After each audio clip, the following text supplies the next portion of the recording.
nosso amor por Ti, ó Deus, para que possamos servir-te melhor a cada dia que passa. Faze com que as palavras dos nossos lábios e as meditações dos nossos corações sejam sempre agradáveis à Tua presença, ó Senhor, nossa força e nosso Redentor. Assim seja.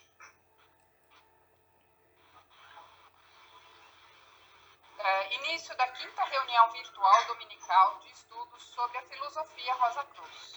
Hoje falaremos sobre a introdução do conceito Rosa Cruz do cosmos. Pessoal, qual será a religião mundial conforme os Rosa Cruzes?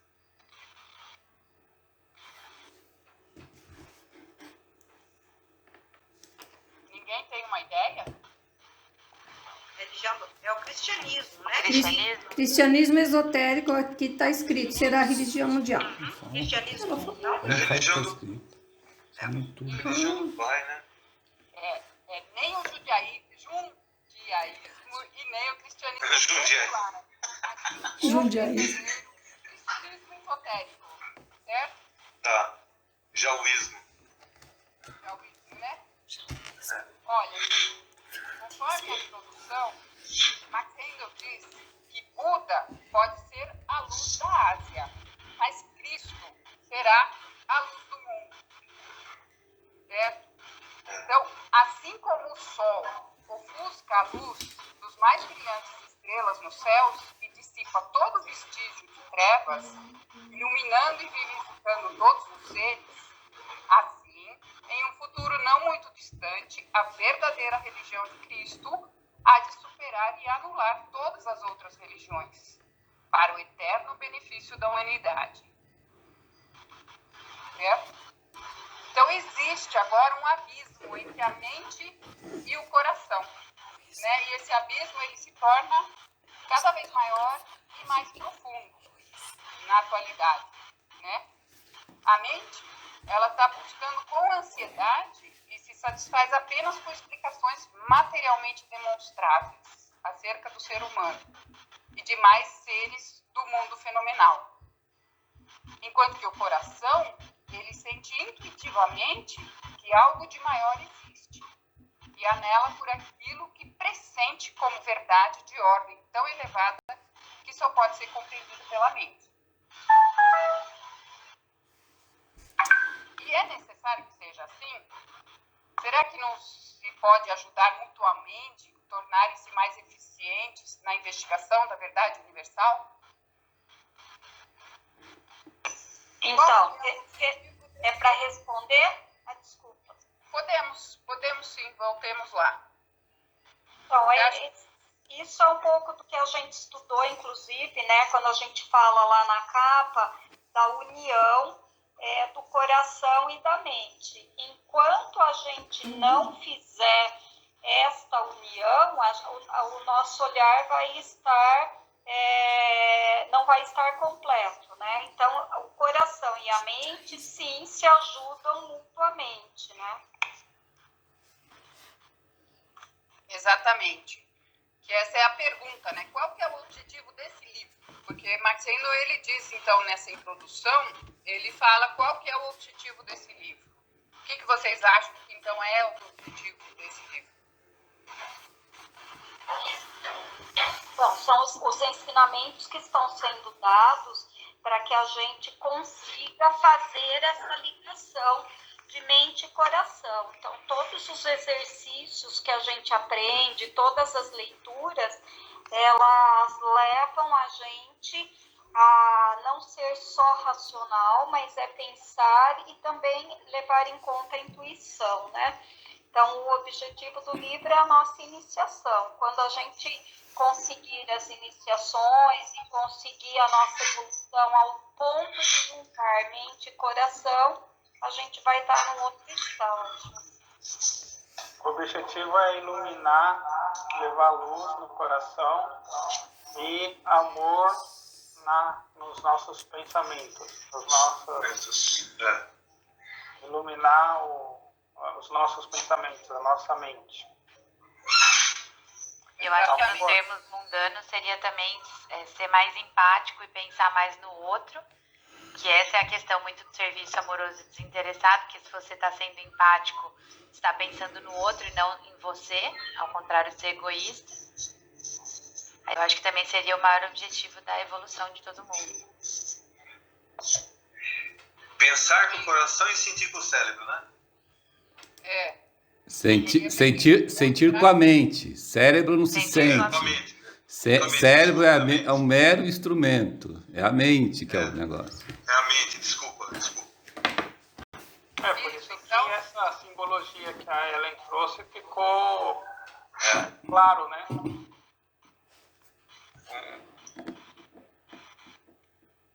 O que você acha que ficou claro, Blau?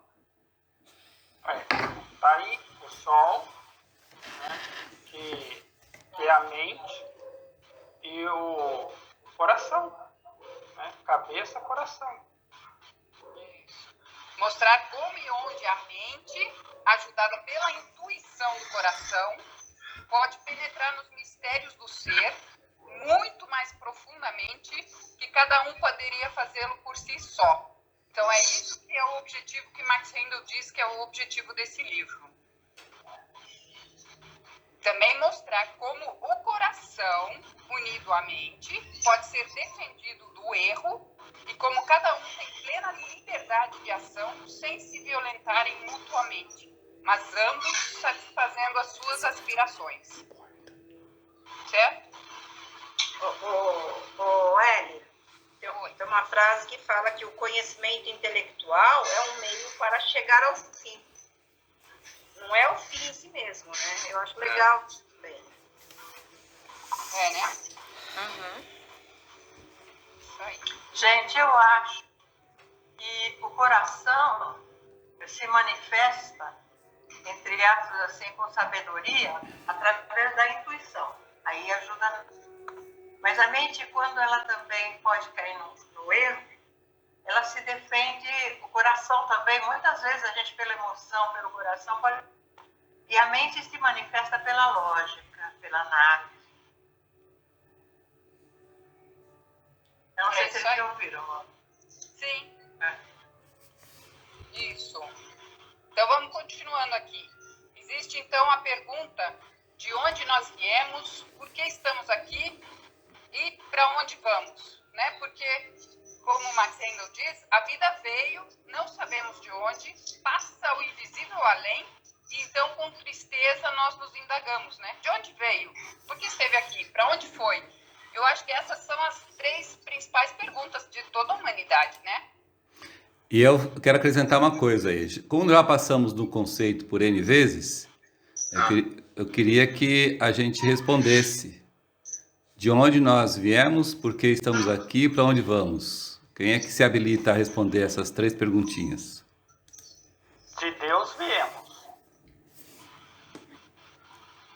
Estamos aqui para evoluir. E para Deus voltaremos, Santo Agostinho.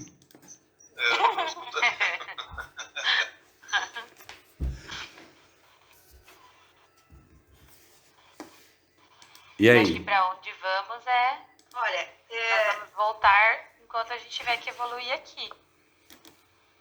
eu lembro de uma palestra que o Carlos deu faz tempo, eu já li esses dias atrás, que ele fala que Deus, né, que é o criador de tudo, que é o criador de cada um da gente, né, e também do sistema solar. Ele falava lá assim, acho que era assim mais ou menos, meus filhos, né, aqui está a vossa casa. Quem que é a vossa casa? É o nosso sistema solar, que ele criou para a gente. Então ele fala assim, agora vai, né, e aprenda tudo o que for possível. Então, de uma certa maneira, a gente veio de lá. Agora, o que a gente tem que fazer? Eu acho que a gente tem que aprender nesse esquema de evolução que a gente está aqui, praticar, trabalhar pelas leis que nós temos, né, que são colocadas aqui, para que a gente volte para Deus, que é o nosso objetivo, é voltar para lá, mas desde que a gente consiga aprender e assimilar tudo aqui para voltar como ser criador. Mais ou menos isso. Eu acho que se a gente conseguir responder e entender bem a segunda pergunta, fica bem mais tranquilo saber de onde viemos ou para onde vamos, né? Eu acho que é isso mesmo, porque nós estamos aqui realmente para a gente evoluir, crescer espiritualmente, né? E não materialmente, como a maioria das pessoas pensa. Qual a diferença entre essas três perguntas? A primeira, de onde viemos, por que estamos aqui, para onde vamos? E o segundo conjunto, de onde veio, por que esteve aqui, para onde foi? Qual a diferença das respostas para esses dois conjuntos de perguntas? Você fala quando é sobre si mesmo ou quando é em relação aos outros? Exatamente. As respostas que foram dadas são iguais ou não? E se não são, por que não são? E se são, por que são? Eu acho que são iguais, mas ninguém acaba falando igual porque a evolução é de cada um. Então, por mais que seja a mesma ideia, a mesma coisa, às vezes cada um entende de uma maneira diferente. Por isso cada um expressa com uma palavra sinônimo, né? Mas dificilmente todo mundo vai falar igualzinho. Porque nós somos diferentes. Eu entendo esses dois conjuntos de perguntas assim, ó. Primeira pergunta, de onde viemos, para onde estamos indo e por que estamos aqui e para onde vamos, é uma visão macrocósmica, entendeu? Tipo, a onda de vida humana veio de tal lugar, está aqui para tal coisa e vai para tal lugar. Esse segundo, de onde veio, porque esteve aqui, para onde foi, vejam que no início da frase, a Ellie começou, a vida que veio, não se sabe de onde, passa o invisível além, e então com tristeza indagamo-nos, de onde essa vida veio, por que essa vida está aqui e para onde essa vida foi. Então isso aqui é uma visão microcósmica. Certo? Qual é o sentido da vida humana? Né? Não. É daquele ser, né? Daquele ser. Enquanto individual, tá? Enquanto de onde viemos, por que estamos aqui, para onde vamos, a gente, quando responde, a gente tem que olhar o esquema e caminho da evolução, que começou lá no período de Saturno e termina lá no período de Vulcano. O de onde veio, porque esteve aqui, para onde foi, ele é o correlato, né? Como é em cima e embaixo, é o correlato no ciclo de nascimentos e mortes, né? Então, de onde veio? Veio do terceiro céu. Por que esteve aqui? Esteve aqui para testar as lições que ele escolheu lá no terceiro céu, a fim de verificar se aprendeu ou não. E para onde foi? Foi de novo para o terceiro céu. Então ele veio do terceiro céu, aprendeu aqui e voltou para o terceiro céu, passando, logicamente, pelo purgatório, pelo primeiro, pelo segundo, e assim vai, entendeu? O de baixo é o ciclo de nascimentos e mortes, entendeu? Que é o quê? É o microcosmo do esquema de evolução, que é o macrocosmo, entendeu? A mesma coisa vai acontecer com a gente no caminho de evolução, né? A gente está num esquema de evolução. Começa pelo Saturno, termina pelo Vulcano. Aí depois vai ter um outro período lá na frente, começa outro período lá na frente. Então, são ciclos macrocósmicos da onda de vida. O ciclo microcósmico da onda de vida hoje é o ciclo de nascimentos e mortes, que responde a pergunta de onde veio, por que esteve aqui e para onde foi, certo? Entendi. Vamos seguir.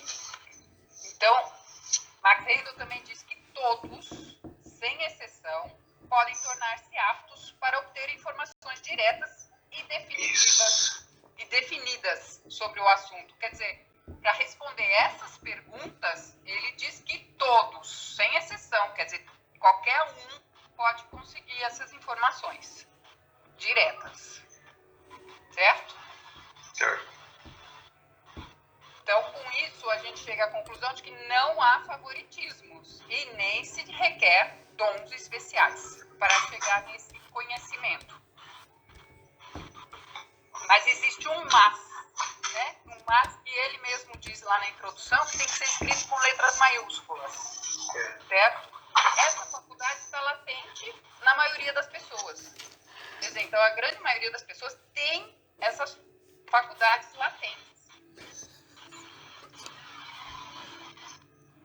E ele insiste muito, que requer um esforço persistente para despertar. Por que tem que ser persistente, Wellen? Por que tem que ser persistente? Porque a coisa não vem de graça, você não consegue comprar, né, que é o próximo item. A gente não consegue comprar esse despertar e conscientizar, né? É só você internamente que vai conseguir fazer isso. É o esforço de cada um, né? É o nosso trabalho? É o trabalho de cada um sozinho. Por isso que a Rosa Cruz defende, né, que a gente tem que, cada um no seu canto, fazendo o seu trabalho. Esse é o pulo do gato da fraternidade. Com certeza é. E aí, nós precisamos viver a vida necessária para despertar essa faculdade. Entendeu? Quer dizer, então, eu achei isso muito interessante, porque eu peguei frases que estão escritas lá, né? Para colocar aqui pra gente.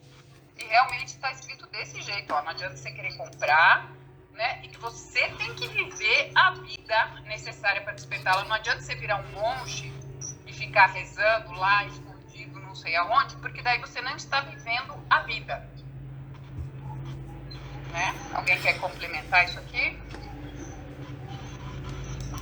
É interessante essa frase, esse item, eu entendo, porque não existe outro caminho senão pelo mérito, entendeu? Então não adianta você ler todos os livros ocultistas, rosacrucianos, seja lá da época lá de trás até hoje, não adianta nada. Não adianta você participar de todas as palestras, não adianta você fazer todos os cursos, não adianta nada isso se você não colocar em prática. Porque você pode chegar a estudante preliminar, estudante regular, até probacionista você consegue chegar enganando, tá? Fazendo lá Ctrl+C, Ctrl+V, fazendo de conta que faz, não faz, você pode chegar. Só que você não vai ter o que é realmente o que esses graus do caminho Rosa Cruz premia, que é justamente o contato mais próximo com o irmão maior e, portanto, provas mais dignas que vai fazer você crescer. Então você vai ser um estudante preliminar com E e P minúsculo, um estudante regular com E e R minúsculo e um probacionista com P minúsculo.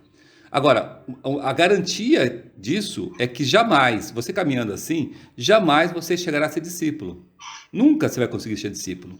Entendeu? Você vai parar nesses três achando que é o rei da cocada preta, a rainha da cocada preta, e o irmão maior não vai dar bola nenhuma.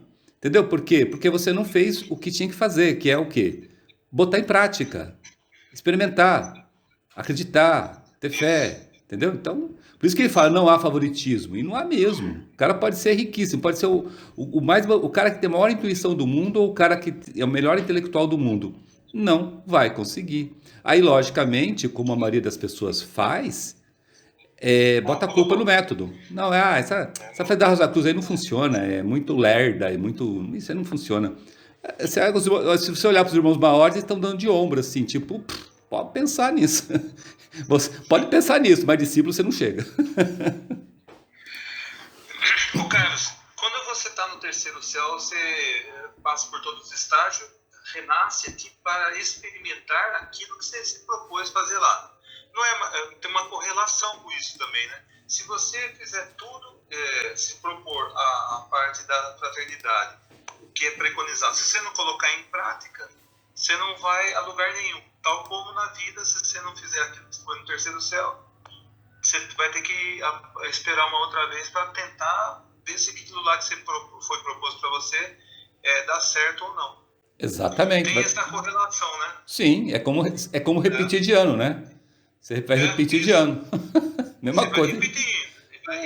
Vai repetindo. Vai ficando grandão, vai repetindo, vai pro fundo da sala, até você ficar bravo por isso. É uma coisa que é racional mesmo, né? É algo que é lógico. Né? A meritocracia é a única maneira que existe. Porque não vem nada de graça. Tudo tem que ser conquistado.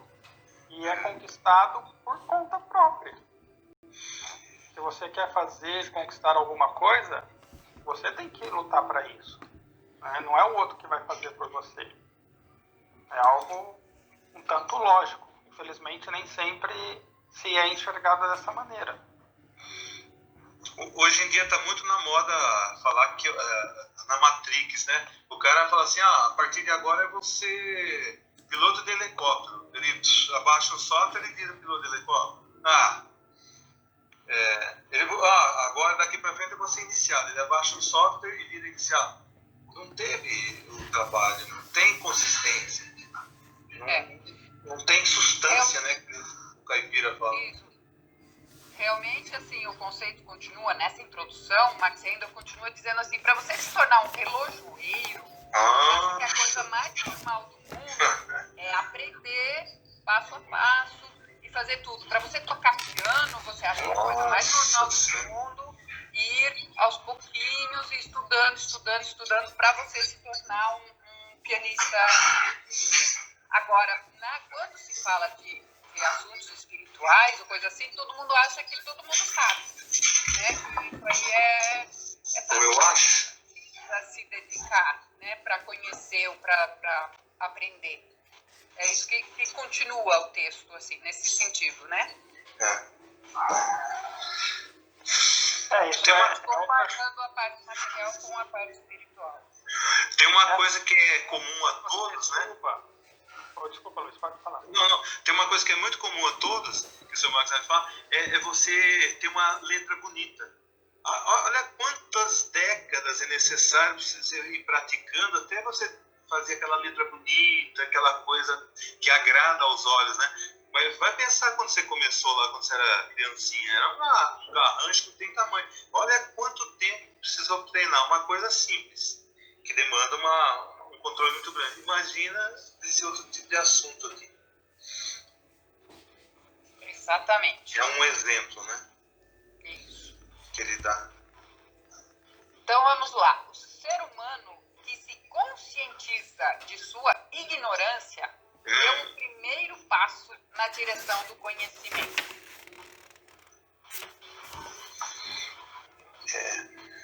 Alguém quer completar alguma coisa?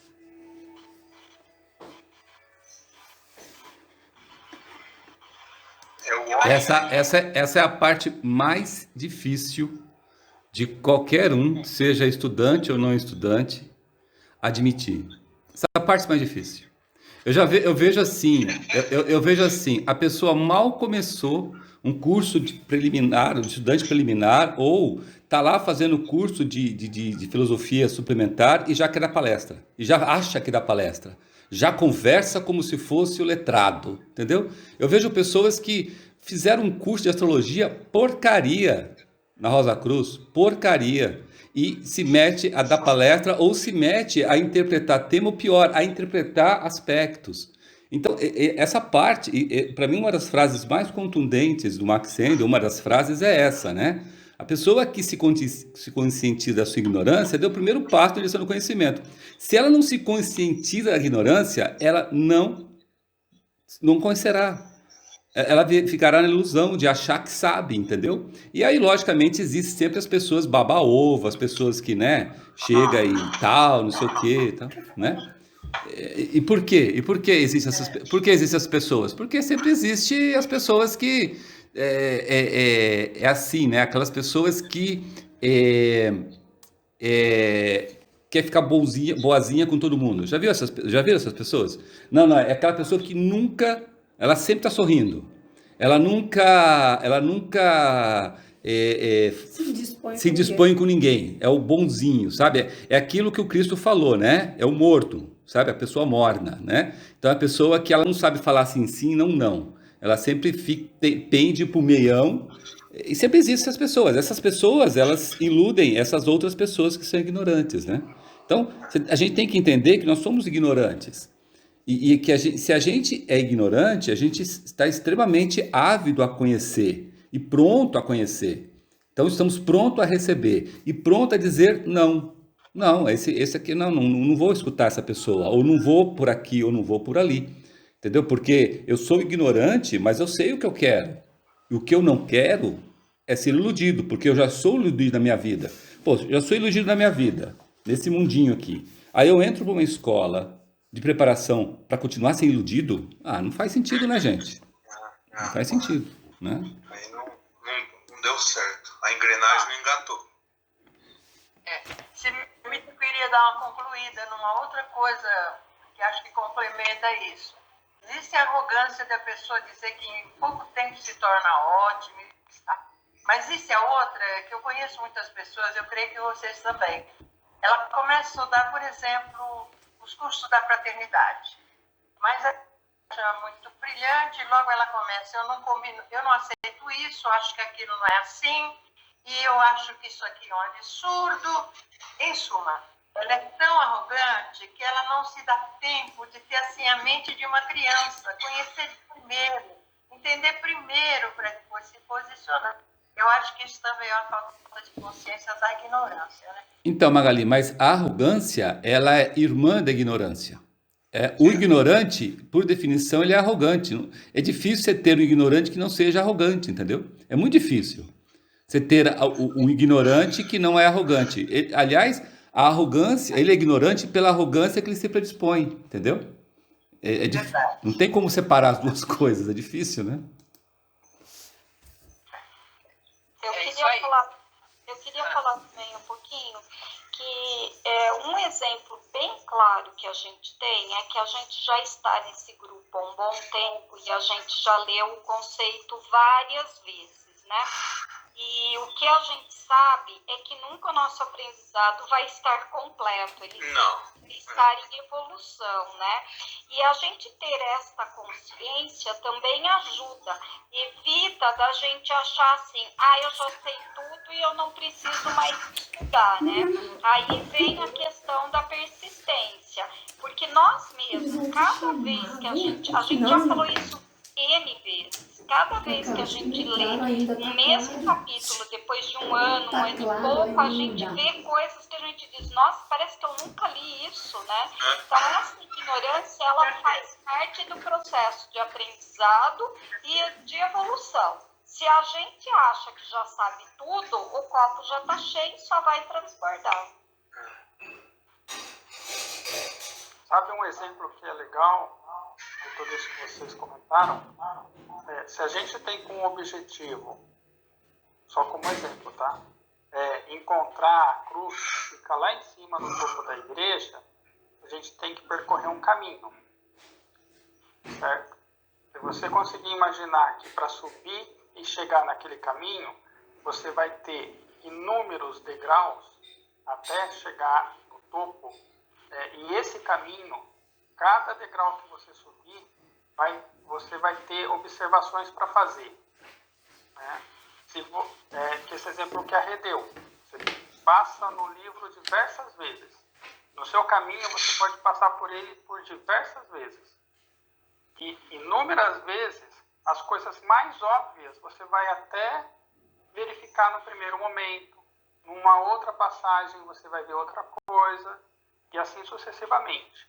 Só que você também não consegue chegar lá no topo dando saltos.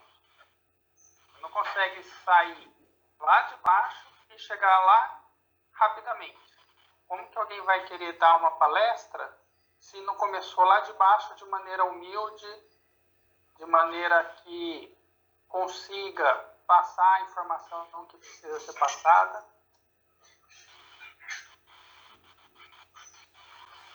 É isso aí. Então, aquilo que a gente já estava falando. Oi. É só você ir nas reuniões de sábado à tarde que tem na Fraternidade de São Paulo para você ver esse assunto aqui.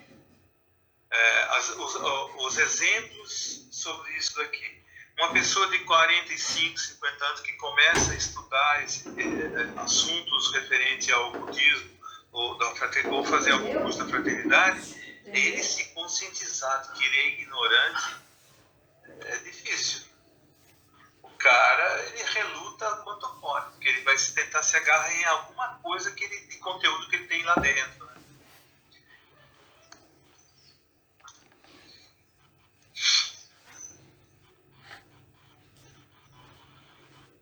É isso aí, gente. Continuando, né, aquilo que a gente já está dizendo, o caminho para o conhecimento direto, ele não é fácil. certo? A gente já repetiu isso antes. Então, realmente, assim, nada que é realmente valioso a gente obtém sem um esforço persistente. Então, quer dizer, está voltando de novo aquilo que está escrito no slide anterior, né? A gente precisa da persistência, tem que ter um esforço mesmo. Nada vem de graça, né? Não. Temos que realmente ter um esforço nosso para conseguir isso. E não existem coisas como, ele tem o dom. Não, ele teve sorte. Né? No caso do conhecimento direto, a gente não tem sorte, não tem o dom. Mesmo assim, mesmo aquele virtuoso, etc e tal, ele trouxe isso de uma vida anterior, né? É isso que a gente estuda, né? Das reencarnações e essas coisas assim. Quer dizer, aquilo que fala que é um dom que ele tem, na verdade, por quê? Porque numa vida anterior ele estudou tanto aquilo que ele trouxe já meio que pronto para essa vida, né? Bom, minha experiência pessoal aqui, eu acho que deve ser exatamente bem quanto vocês, embora cada um seja cada um, é que na medida que a gente se empenha, se esforça de uma maneira sincera, com todas as dificuldades que possa ter, realmente eu creio que a gente recebe uma ajuda muito grande. Porque às vezes eu fico pensando, a gente tem que ter a vontade, a honestidade, a verdade, né? Mas realmente eu aqui levanto isso. A gente, para obter tudo isso, a gente precisa realmente de um auxílio, de uma ajuda do mestre, do Cristo, da qual eu sou muito grata. Sim. Então, e essa última frase aqui, o que falta está latente em si mesmo e pode ser desenvolvido quando se levam os meios apropriados. Quer dizer, a gente tem que sim se esforçar, né? Tudo que somos ou possuímos é resultado desse esforço. Ellen, me parece que é o seguinte, os irmãos maiores meditaram tantos séculos sobre esse método que eles desenvolveram uma ideia forma disso daqui, de tudo isso aqui. Ou você se sintoniza com essa ideia forma, quer dizer, você se conscientiza da sua ignorância e se sintoniza com essa ideia forma, para você pelo menos entender um pouco do que está sendo dito mais profundamente, a não ser o que está nas linhas, na palavra, ou então vai ficar difícil, que é provavelmente que quando você fala é difícil, quer dizer, é difícil para quem não segue o método, né?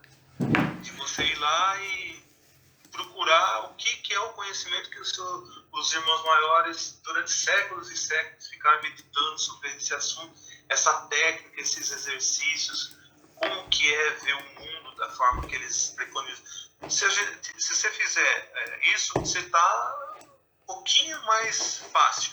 Agora, se você vai contra tudo isso aí, que é preconcepção, pega tudo que você conhece e quer vomitar em cima aqui para dizer sim ou não, aí dá problema. Não progride, né? A pessoa fica correndo atrás do rato. Ela mesma pôs assim. O negócio é porque ele é simples, mas isso não quer dizer que ele é fácil.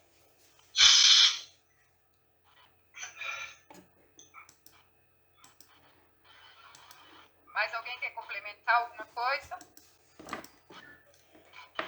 Não? Tá legal. Legal?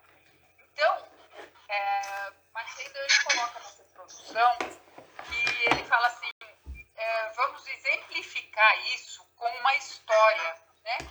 E que é uma história de um jovem que chega lá para o sábio e ele fala assim, senhor, o que eu devo fazer para me tornar um sábio? E o sábio não reage. E aí ele pergunta de novo e o sábio não reage. Então, no dia seguinte, o rapazinho volta lá de novo, o jovem, e fala, senhor, o que é que eu devo fazer para me tornar um sábio? E, novamente, o sábio não tem reação nenhuma.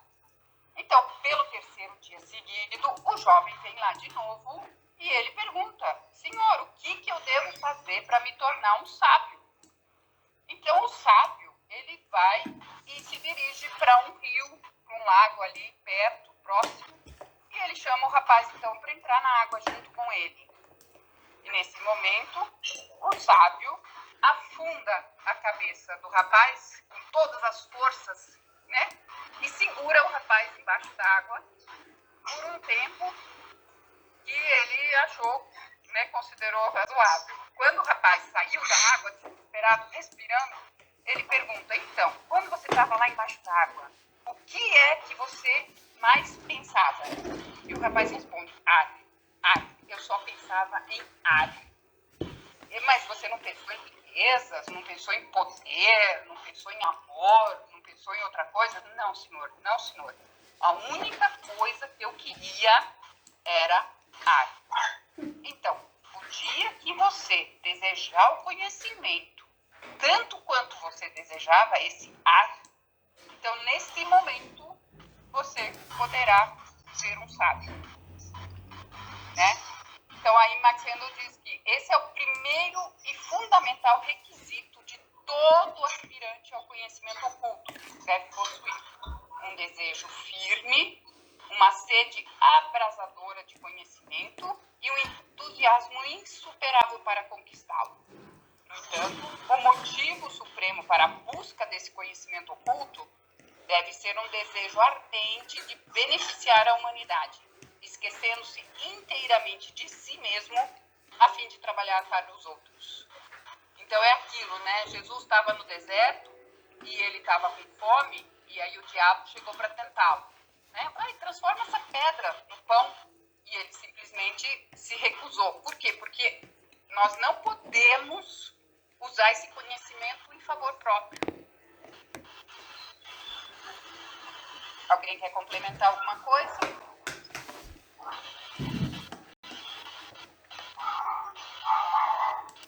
Quando a pessoa busca esse conhecimento, quando a pessoa começa, muitas vezes quando começa na Rosa Cruz, uma escola como a Rosa Cruz, a pessoa, a primeira coisa que ela faz é tentar se isolar, tentar até, muitas delas, até deixar de fazer aquilo que ela fazia, os seus afazeres, né? Principalmente aqueles nos quais ela não é pago, porque aquelas que ela é paga, ela faz pelo interesse da grana, né? Mas aquelas que ela não é paga, muitas vezes a pessoa deixa de fazer porque ela tem que se dedicar aos estudos, né? Isso a gente vê bastante, principalmente nas pessoas mais novas, né? E esquece, justamente, é legal, eu estou fazendo o que ele está falando aqui, ó, eu estou desejo firme, sede abrasadora, entusiasmo e não sei o que, não sei o que. Só que ele esquece que isso tem que se fazer por um único motivo, que é o motivo de beneficiar a humanidade. Beneficiar a humanidade é o serviço amoroso desinteressado. Então, se ele faz isso, se ele tem esse requisito, mas o motivo pelo qual ele faz não é para isso, então não adianta, entendeu? É mais perigoso do que ele não fazer, né? Eu entendo isso tão prejudicial à pessoa, como aquela pessoa que ela tem a graça de Deus de ter conhecido uma escola como a Rosa Cruz. Nós sabemos quantas pessoas não fazem a mínima ideia do que existe a Rosa Cruz, ou que é uma fraternidade Rosa Cruz, né? E outras que sabe, mas não se interessa, né? Acha que, não, isso aí não funciona, não sei o que, né? Que quando a pessoa chega e entra numa fraternidade Rosa Cruz, ela esquece essas duas coisas. Ela começa bem, né? O Max Rendel fala mesmo isso em outros livros, né? Que os estudantes iniciais, eles são aquele negócio, legal, pô, agora sim, achei o coisa da minha vida, e começa, e vai. Aí daqui a pouco você vai vendo, a pessoa vai esmorecendo, ou seja, esse primeiro e fundamental requisito, a pessoa esquece, né? Entra no regime, né? Então fica num patamar lá que ela acha que está bem. E o segundo, que é o serviço amoroso interessado para com os outros, ela faz em cima de uma panelinha, né? Eu faço, mas em cima da panelinha. Que panelinha? Da pessoa que eu gosto aqui da Rosa Cruz, ou do fulano, ciclano, beltrano. Beltrano, mas não pro outro cara. Então vai começar a se fechar em grupinhos, panelinhas, e a pessoa acha que ele está evoluindo, que está andando, né? E não está andando. Ela vai descobrir isso de uma maneira ou de outra, ela vai descobrir, né? Para mim é o mesmo problema e o mesmo risco daqueles que começam na Rosa Cruz e aí chega um certo ponto, a pessoa fala, não, vou dar um tempinho porque nasceu meu neto, minha filha está precisando de mim para cuidar do meu neto, ou eu estou trabalhando pra caramba porque agora eu consegui um cargo novo e depois que assim que eu estabelecer o cargo novo lá, eu consigo, agora eu estou num projeto que está me consumindo 24 horas por dia, né, outro, não, agora eu vou viajar ao mundo, vou sair de cruzeiro pelo mundo e quando eu voltar dessa viagem, aí sim eu cuido da minha parte espiritual, né? Ou outros ainda que é pior ainda, tem outros que falam assim, olha, eu não vou porque eu tenho uma namorada, um namorado, um noivo, uma noiva, um esposo, um marido que não tolera isso. Então, para salvar o meu relacionamento amoroso, eu vou largar a mão da Rosa Cruz ou vou fazer escondido, né? Tem pessoas que fazem escondido, né? Um vai para um lado, outro vai para o outro e fica escondido, né? Então, para mim, estão tudo no mesmo patamar. Que patamar que é esse? O patamar de que a pessoa, de fato, ela não quer se tornar um sábio. Ela quer se enganar, mas ela não quer se tornar. Ela não quer se desenvolver espiritualmente. Ela quer se enganar, né? Só que, gente, a lei de consequência e causa e efeito, ela funciona inexoravelmente. No purgatório, isso vai aparecer para a pessoa. E pior, né? Dependendo da condição da situação, na próxima vida ela pode estar ávida atrás de uma escola verdadeira de preparação para o desenvolvimento espiritual e ela não vai conseguir achar. Ela vai ser mercê de charlatães, como nós estamos vendo muitos irmãos e irmãs mercê de charlatões aí, que todo dia aparece um, né? Então, para mim é isso.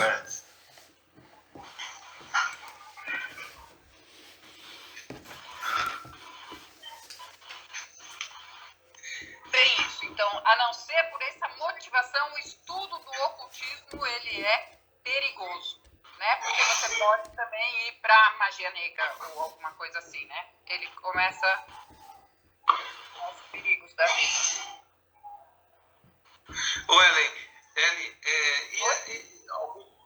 e aquelas pessoas que a gente ouve muito falar assim, não, eu estou fazendo isso para mim melhorar, para o meu self, que eles falam, tudo assim, para mim, eu estou estudando isso para mim melhorar, para mim, é tudo voltado a ele, sabe? Mas aí ele não está servindo a humanidade, né? Então, isso ele entra nessa linha aqui do perigoso, né? Ele não mudou a chave, né? De eu para todos, né? E aí tem o perigo, vamos dizer assim, de ir para o caminho errado, né? Ou para...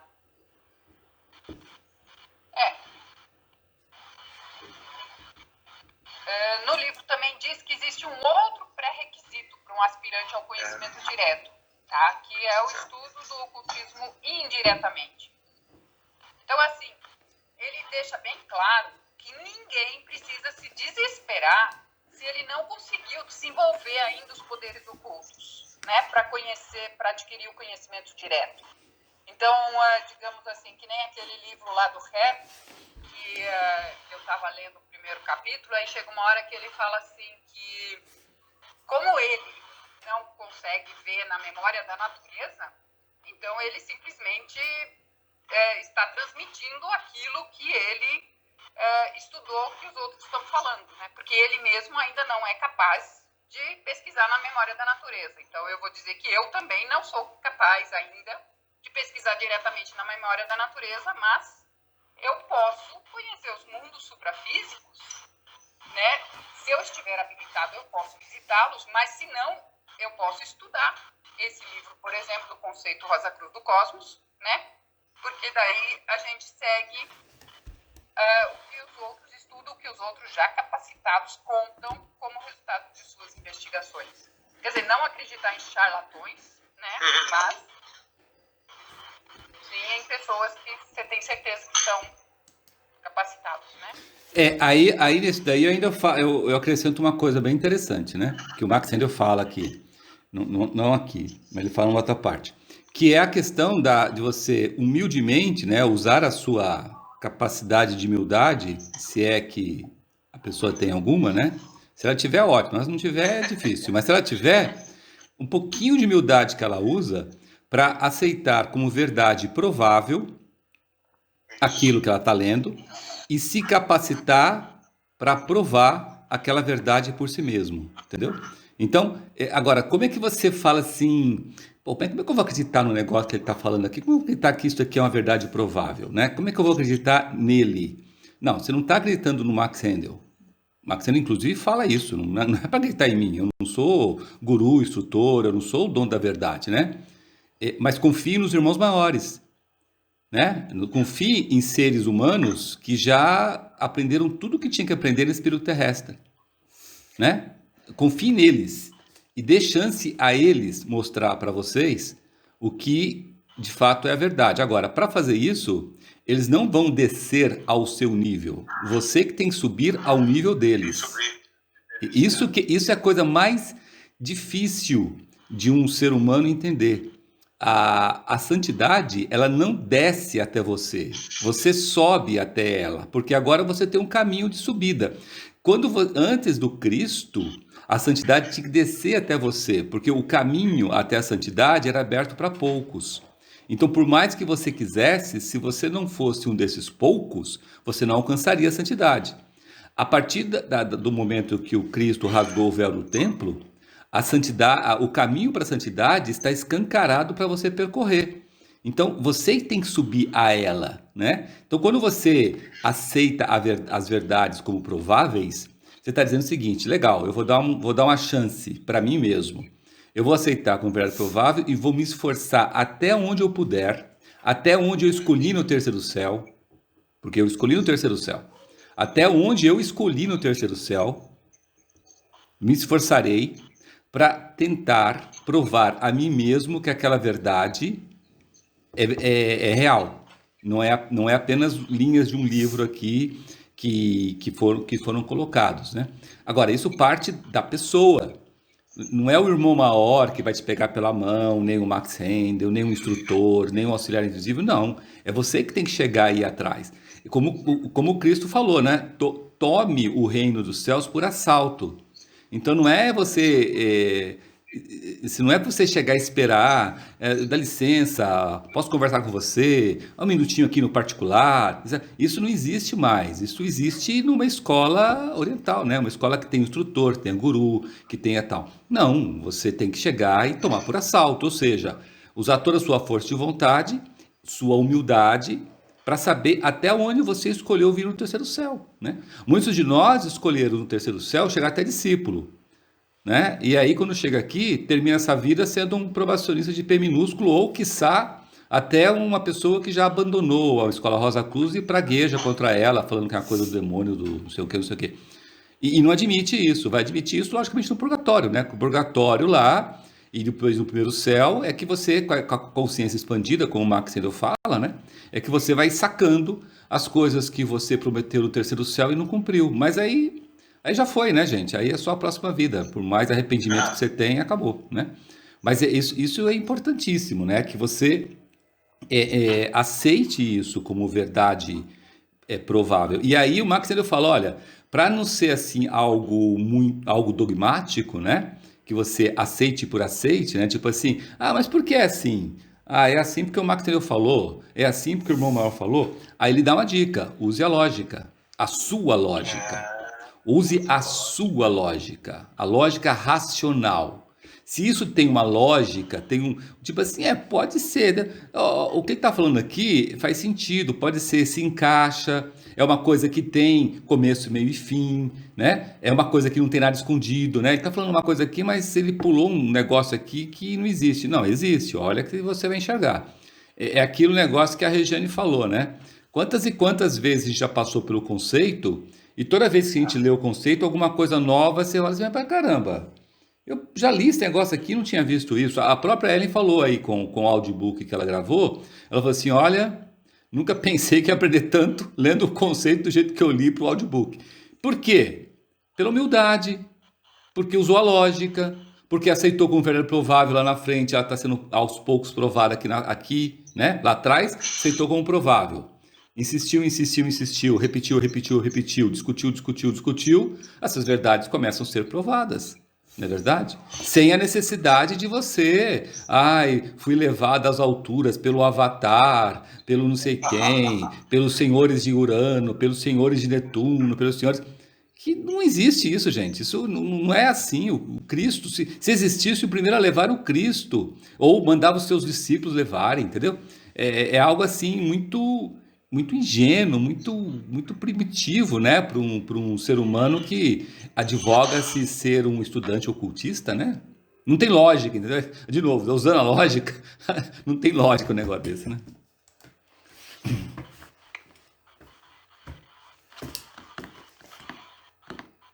É isso mesmo. Vamos seguir aqui, porque Cristo disse: a verdade vos libertará. E aí, pessoal, o que é essa verdade que vai nos libertar?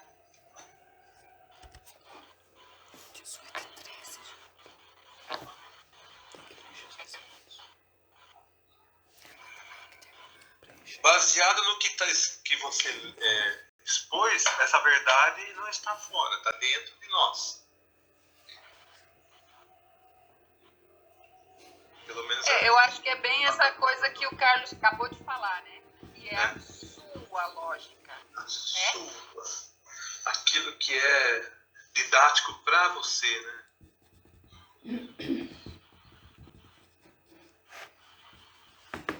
A verdade, ela não é encontrada de uma vez e para sempre. Acabei de ler. Entendeu? Não existe uma única verdade, é aquilo e pronto, acabou.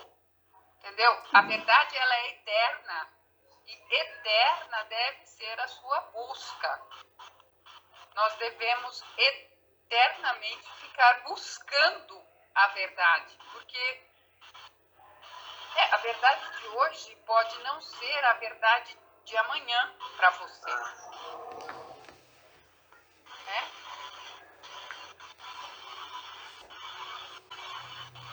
Alguém quer complementar alguma coisa aqui?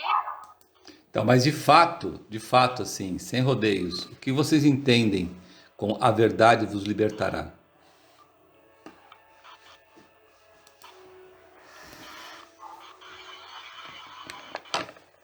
Da roda de nascimentos e mortes, um exemplo.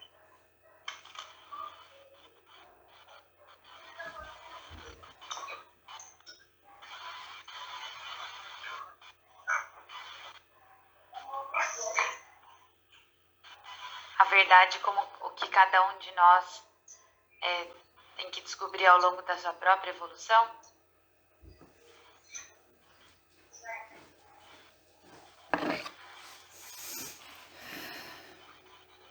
Então, a frase é assim, né? A frase que quando Cristo fala isso, ele fala assim: ampla, né? e conhecereis a verdade vos libertará. Agora, ele fala: eu sou o caminho, a verdade e a vida. O Cristo fala isso, né? Aí, então, usando essas duas frases, esses dois contextos, qual a conclusão que a gente chega?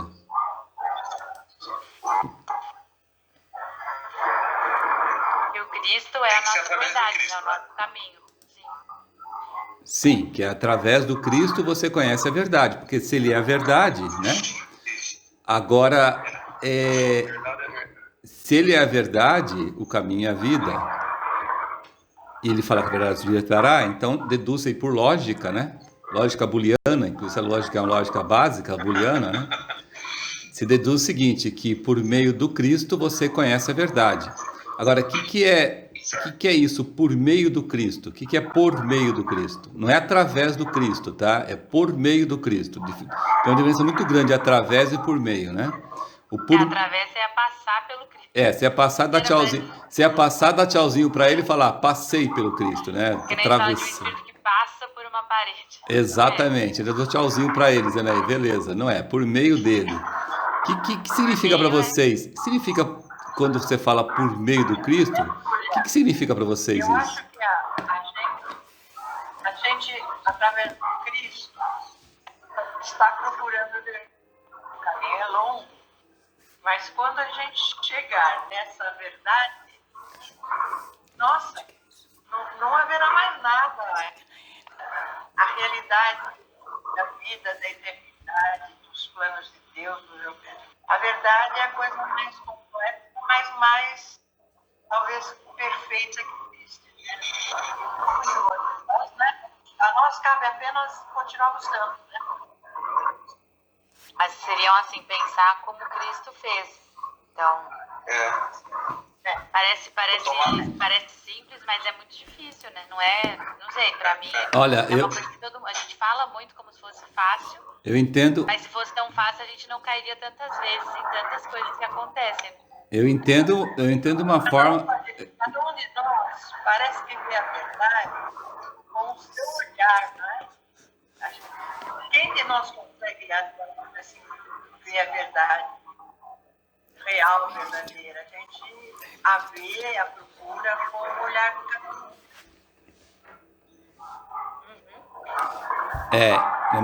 Na minha forma simplista de entender isto, eu acho o seguinte, que se só você consegue isso sendo cristão com C maiúsculo.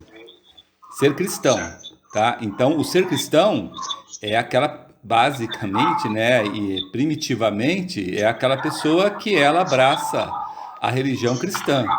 Não é religião católica, não é religião protestante. Muita microfonia, não tá dando para entender. Eu ia falar isso, a gente tem que ir no... Fechar o microfone, eu sei que não consegue, mas quem conseguir, se puder, ajuda. Acho que o do Luiz tá ligado. Isso, agora melhorou. Já saiu na hora do fundo. Pra mim também tava meio baixinho. Melhorou agora? Melhorou. Agora ficou ótimo. Então fala, Ângela. Ângela? Ela tá falando, né? Não sou eu que estava falando. Então, eu acho, gente, Carlos? da minha forma simplista, eu acho que é isso, entendeu? Você ser cristão, ou seja, abraçar a religião cristã. Não é a religião católica nem a protestante, a cristã, tá? Ah, mas você fala, mas o que é a religião cristã hoje?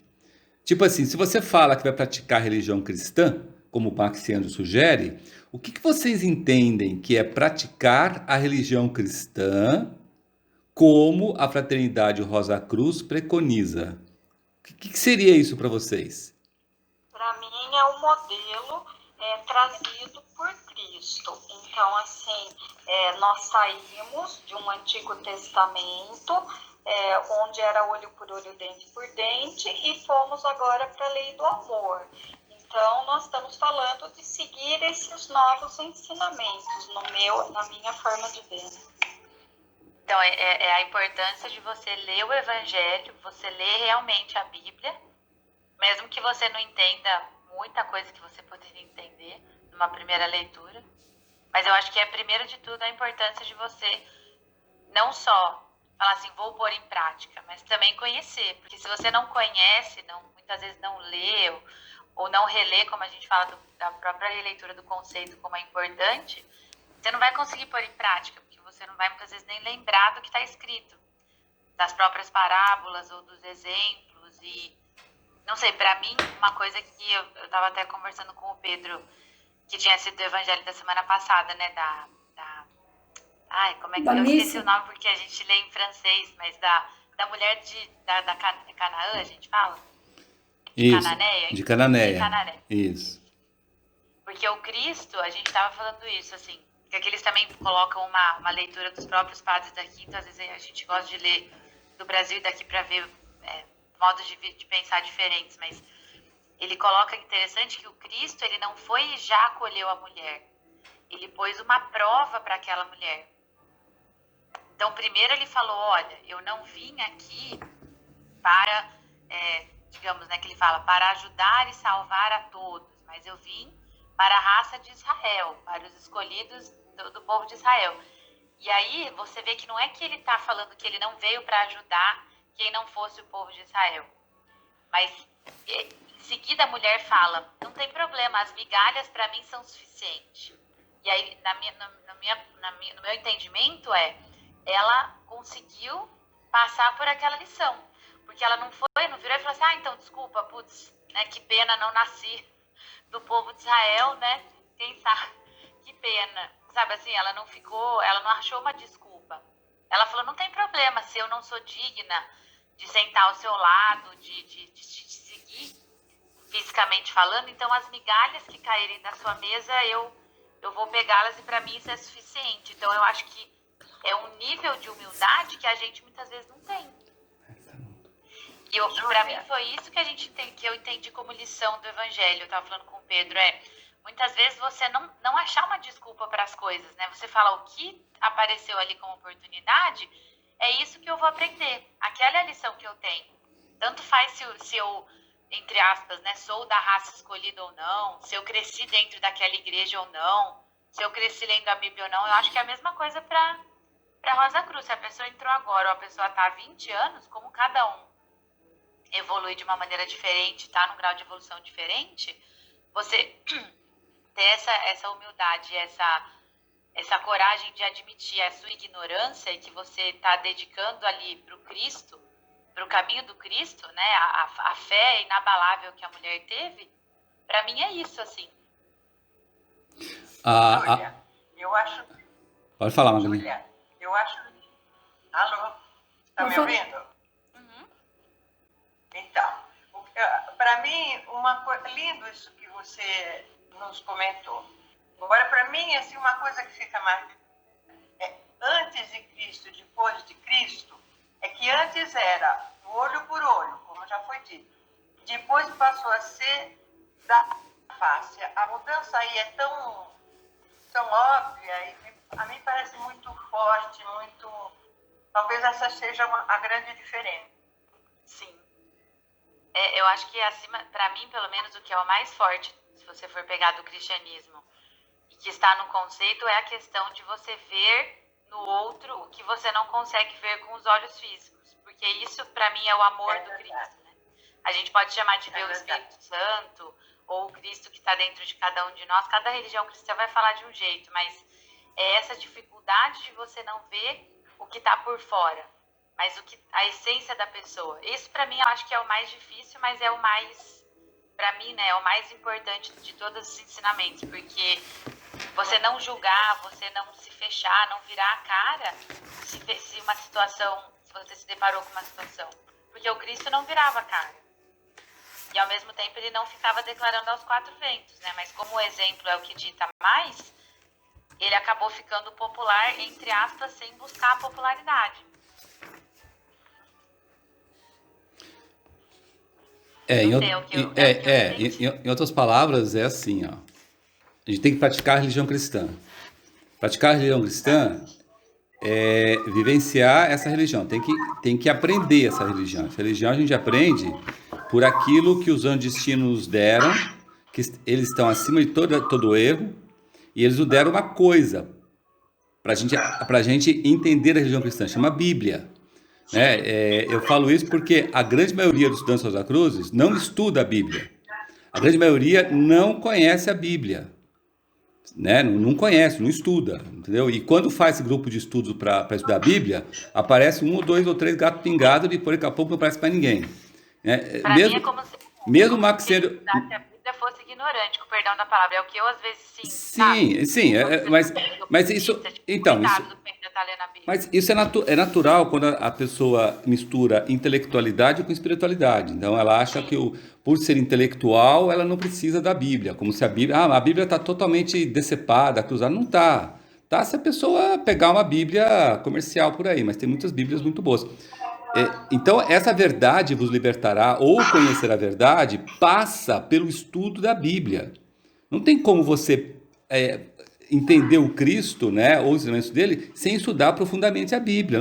Para mim, não existe outra possibilidade. O próprio Max Handel aqui, ele põe lá o retorno à Bíblia, a limitação das Bíblias, e vocês podem notar, nas obras da Fraternidade da Cruz, o que tem de item de Bíblia, versículo de Bíblia, capítulos inteiros de Bíblia, é imenso. A quantidade é assim, eu chuto a dizer aqui que é 70% de tudo que está escrito lá tem desinências bíblicas, entendeu?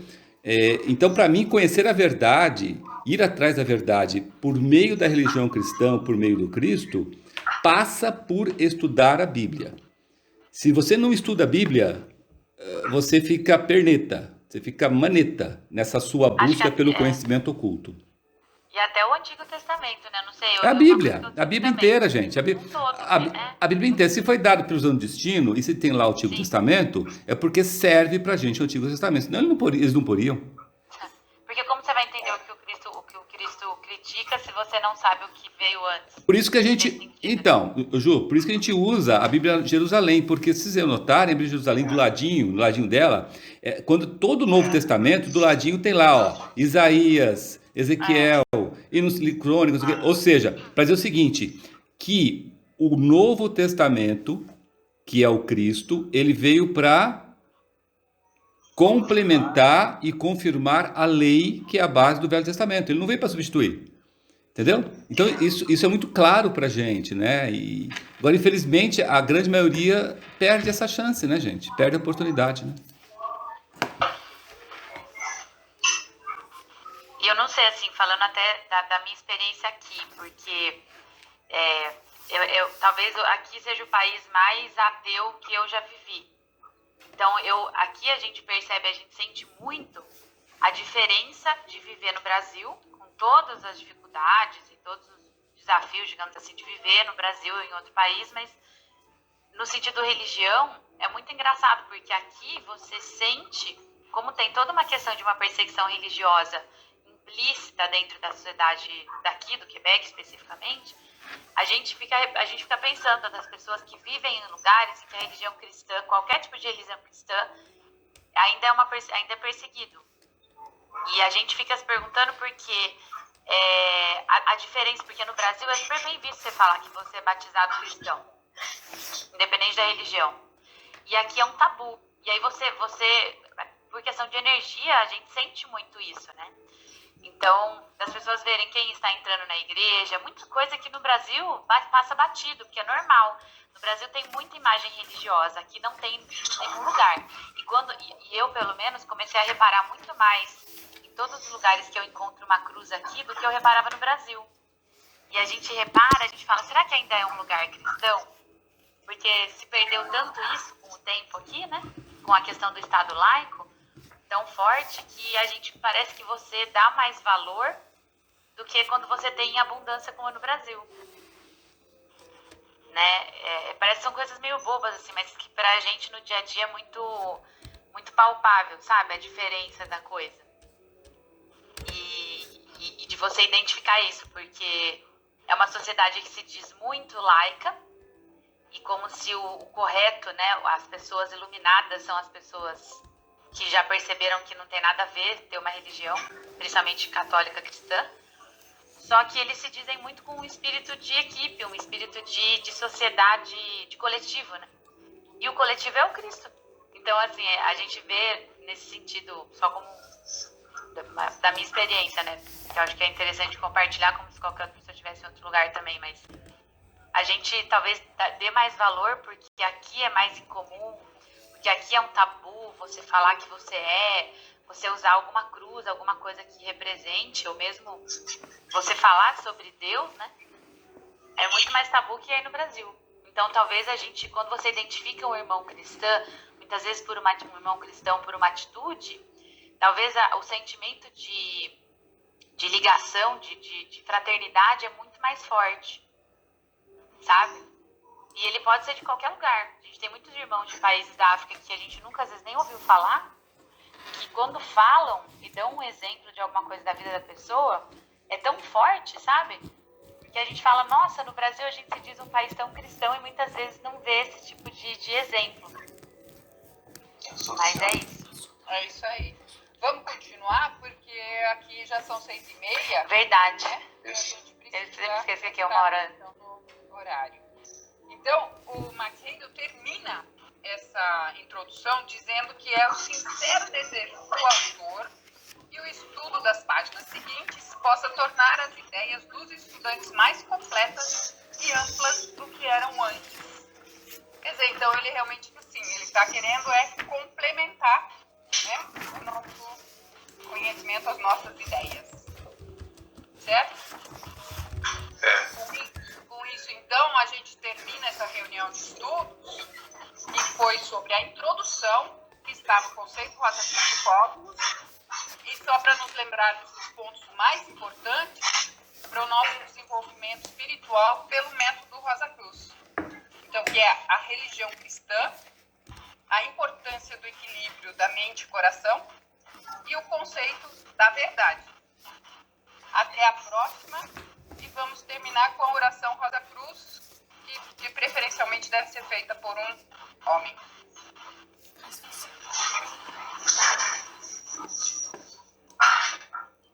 Vou me candidatar a fazer então, hein?